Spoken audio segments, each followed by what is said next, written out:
Hello students, good evening. How are you all? I hope you all are fine and safe at your homes, right? And after this, a very big great news from CBSE about the evaluation, this objective criteria which has been finalized by the Supreme Court. Ki okay, we'll work on this. So after listening this, how you are feeling? I think you must be feeling here, yeah. Some of the students, but not. I'm not talking about all, but some of the students must be feeling like this. So students let me know are you happy with this criteria or not कि जो भी आपका ये procedure आया है किस तरीके से आपकी इवैल्यूएशन की जाएगी आपकी बारी की 12th की, तो are you happy with this or not or what you wanted. So please let me know in the comment sections. ठीक है, आप उसमें बताइएगा so that I will read the comments and I will get it to know कि आप लोग क्या आप लोग के थॉट्स है इसके regarding. So okay, in this video will be discussing one by one कि किस तरीके से ये सारी चीज़ें CBSE के द्वारा कंडक्ट कराई जाएंगी और क्या क्राइटेरिया उन्होंने सेट किया हुआ है कि आप लोग का इवैल्यूएशन किया जाएगा. So starting with the basic evaluation, जो बेसिक सी बात उन्होंने हमें बताई है, तो आपके पिछले रेफरेंस ईयर्स को देख करके ही आपका इवैल्यूएशन होगा 10th 12th और 11th. ठीक है, तो जब हम बात करते हैं 10th की, तो 10th में उन्होंने बोला है कि you will take the 30% from the 10th class.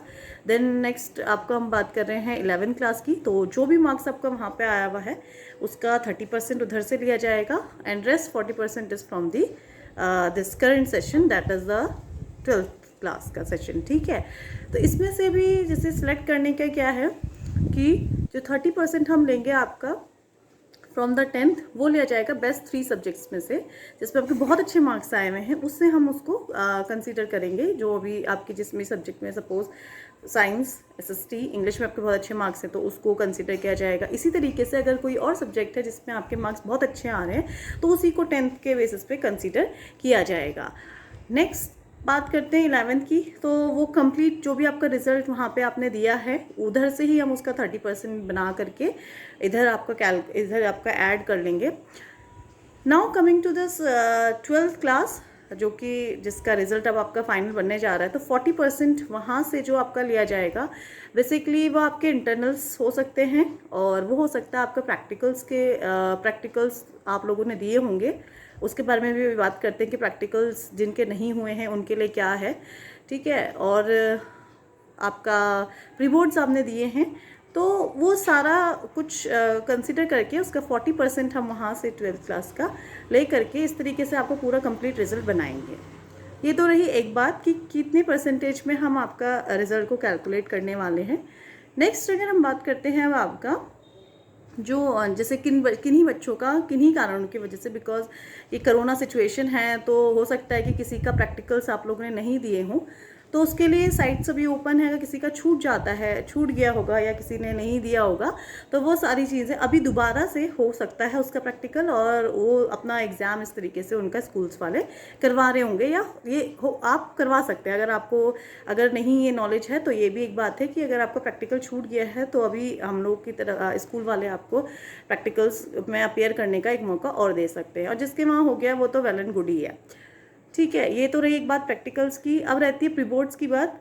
तो जिन बच्चों ने, क्योंकि बहुत बच्चों ने जो प्री बोर्ड्स हैं, प्री बोर्ड्स को बिल्कुल सीरियसली नहीं लिया है या किसी बच्चे ने प्री बोर्ड को पूरा स्किप ही कर दिया है, तो उन बच्चों के लिए क्या है कि if they skip their pre board paper, तो उनके लिए भी है कि स्कूल अपनी तरफ से कुछ भी एग्ज़ाम कंडक्ट कर सकते हैं, तो वो एग्ज़ाम आपका as a pre board consider किया जाएगा और उसमें से फिर हम आपका एवैल्यूएशन कर सकेंगे. और एक बात इसमें सबसे ये, चलिए रिसेंट ईयर का तो हम कैसे ना कैसे आपको कैलकुलेट कर सकते हैं और कैसे आपके मार्क्स को हम दे सकते हैं, right. But about this 10th class और 11th क्लास, तो बच्चों जिसने बहुत घटिया परफॉर्म किया है ना 10th और 11th में, तो वो तो अपना परफॉर्मेंस का रिजल्ट जो 12th बेसिस पे आएगा उसे आप भूल ही जाइए. ठीक है, तो अगर आपने उधर अच्छा नहीं किया ना तो इधर आप थोड़ा सा ठीक कर लेना ताकि आपका रिजल्ट जो है रिजल्ट अच्छा बन जाए. ठीक है, और ऐसे ही 11th में भी है आपका कि अगर 11th में आपने बिल्कुल सीरियस नहीं लिया था, आपने सोचा था कि मैं 12th के बोर्ड्स में बहुत अच्छा करूँगी या करूँगा, और 12th की बोर्ड आया तो कहता है कि बोर्ड सीबीएसई ने डिसाइड किया कि 30-30-40 का रेशियो रख दिया, उधर से 30 उठा लिया। तो थोड़ा सा है कि अगर अभी आप उसमें देख सकते हैं 12th में आप अभी आपका अगर एग्जाम बोर्ड आपने अच्छा नहीं किया या कुछ भी ऐसे कोई भी चीज़ें हैं, तो यहाँ पर आप थोड़ा सा अपना कवर अप कर सकते हैं। और स्टूडेंट्स अगर आप तो स्टूडेंट्स ये तो रही एक बात। अगर हम बात करते हैं, अगर आप लोग इस क्राइटेरिया से सेटिस्फाइड नहीं हैं तो आपके लिए इसमें मौका आपको दोबारा दिया जाएगा कि you can appear in the exams. ठीक है, एक बार असेसमेंट ये पूरी तरीके से हो जाए, पूरी तरीके से इवैल्यूएशन अगर आपके अपलोड हो जाती है, रिजल्ट आपके पास आ जाता है, and if you are not satisfied with this, तो आपको पूरा मौका दिया जाएगा कि आप एग्ज़ाम दे सकें। ठीक है, और तब वहाँ पे आप अपना अच्छा परफॉर्म कर सकते हैं if you are not satisfied with this. ठीक है, और बाकी इसको जज करने के लिए कमेटी बनाई जाएगी, सेम एज इन जैसे क्लास 10th में हुआ था, तो उसी तरीके से आपकी कमेटी फॉर्म की जाएगी, और वो कमेटी आपका देखेगी कि कहीं किसी को फ्री फोकट के नंबर तो नहीं मिल रहे हैं, या इसको कहीं बहुत कम नंबर तो नहीं मिल गए। तो ऐसा नहीं है कि बहुत ही हर किसी को बहुत अच्छे नंबर मिलने वाले हैं या हर किसी को बहुत लो ग्रेडेड नंबर मिलने वाले हैं। तो ये आपका सब कमेटी देखेगी, और जो जिसका परफॉर्मेंस जिसके अकॉर्डिंग रहेगा उसको उसी तरीके से मार्क्स दिए जाएंगे। ठीक है, ये रही आपकी दूसरी बात। अगर इसके बाद भी अगर if you are not satisfied with this, you can appear in the exam, और yes also if you don't if you don't get that come into the category of that objective criteria, अगर आप उस criteria की category में नहीं आ पा रहे हैं, सपोज इतना सारी चीज़ें करने के बाद अगर आप उस ऑब्जेक्टिव क्राइटेरिया, कहने का मतलब ये है कि आप पास नहीं हो पा रहे हैं। फॉर एग्जांपल कुछ स्टूडेंट्स के साथ अगर ऐसा हो गया, भगवान करे ऐसा हो ना, बट इन केस अगर इन केस ऐसा कुछ होता है तो उधर पे भी फिर आपका फिर कंपार्टमेंट या इस तरीके से जो रीशेड्यूल किया जाएगा एग्ज़ाम, तो उसकी फर्दर डिटेल सीबीएसई हमें देगा। तो अभी जितना भी नोटिस निकाला गया है उसके बारे में यही सारी बातें उसमें लिखी भी गई हैं और इसी में बताई भी गई हैं। तो स्टूडेंट्स आप मुझे ज़रूर बताइएगा, क्योंकि सारी लगभग बातें मैंने आपको बताई दी कि किस तरीके से आपका इवैल्यूएशन किया जाएगा। तो आप चाहे तो आप खुद भी अपने मार्क्स को लगा सकते हैं एस्टिमेट। ठीक है, क्योंकि बिल्कुल फ्री एंड फेयर वर्क यहाँ पे किया जाएगा। कोई ऐसा नहीं है कि किसी को बहुत ज़्यादा नंबर, किसी को बहुत कम नंबर मिल रहे हैं, क्योंकि मॉडरेशन मार्क्स का यहाँ पे होनी है। तो जब मॉडरेशन यहाँ पे होनी है तो किसी भी बच्चे को ना ही ज़्यादा नंबर मिल सकते हैं ना ही कम नंबर मिल सकते हैं। जिस बच्चे ने जैसा परफॉर्म किया होगा वो उसके अकॉर्डिंग होगा। बाकी तो इसकी टेक्निक स्कूल्स को प्रोवाइड करी जाएगी कि उनका रेफरेंस ईयर से ही हम लेंगे। जैसे कि 10th क्लास का भी जब रिजल्ट फॉर्मेशन हुआ था तो उसका रेफरेंस ईयर लिया गया था 2020 का या फिर 2019, आप इस तरीके से रेफरेंस ईयर लिए गए थे, तो उसके अकॉर्डिंगली आपका रिजल्ट सेट किया गया था। ठीक है, और स्टूडेंट आपको एक पर्सनल एक्सपीरियंस भी बता दूँ तो यहाँ पे जो रिज़ल्ट फॉर्म करना है आपका प्रीवियस ईयर के मार्क्स को लेकर के, या ये 30% 40% निकाल के, तो ये हमारे लिए भी उतना ही टफ टास्क है जितना कि अभी आप लोग सोच रहे होंगे कि कैसे हमारा रिज़ल्ट आएगा। तो रिज़ल्ट फ्रेमिंग भी उतना ही जो है थोड़ा सा डिफ़िकल्ट टास्क है इस तरीके से के क्राइटेरिया को लेकर के, क्योंकि रेफरेंस ईयर जो है हमारा 2020 है, उसी के अकॉर्डिंगली हमने आज 2021 का रिज़ल्ट भी देना है।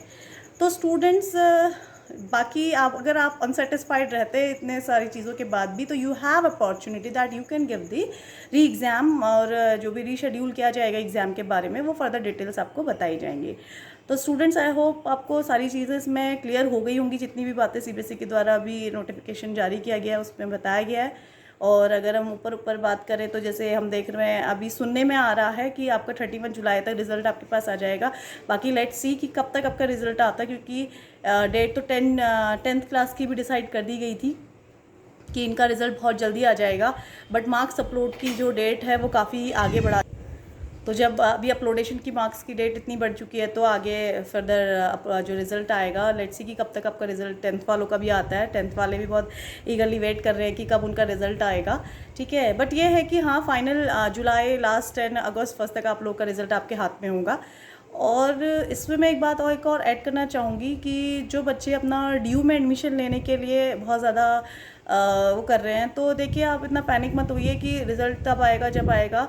और मान लीजिए अगर आप सेटिस्फाइड नहीं हैं उस रिज़ल्ट से and you want to give re exam, तो डी वेट करता है आपका कि जब आप कंपार्टमेंट का रिज़ल्ट या जो भी आप रिज़ल्ट जैसे भी अगर दोबारा अगर एग्ज़ाम होते हैं, तो अगर आप जो फाइनल रिज़ल्ट आप लेकर के आते हैं तो तब तक आपका एडमिशन्स वहाँ पे रहते हैं।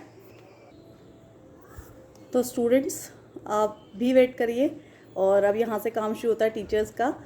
ठीक है, तो आप देखते हैं कि कैसा रिज़ल्ट बनता है। और अगर आप फिर से वही बात मैं आपको बताऊंगी कि अगर आप if you are not satisfied you can reappear in the exam, आप दोबारा से अपने एग्ज़ाम्स को दे सकते हैं। तो students, thank you for listening this. अगर आपको पसंद आया है तो आप इसको सब्सक्राइब ज़रूर करें चैनल को, और ये इन्फॉर्मेशन अपने फ्रेंड्स को भी आगे शेयर करें कि किस तरीके से आपको मार्क्स मिलने वाले हैं। तो स्टूडेंट्स, जैसी कुछ नई अपडेट्स आती है तो वो मैं आपके साथ शेयर करूँगी। Till then take care, bye bye, all the best for result. ठीक है, आप लोग का अच्छा रिजल्ट, वैसे तो सबका अच्छा ही रिजल्ट बनने वाला है, but still good luck to you all. Thank you.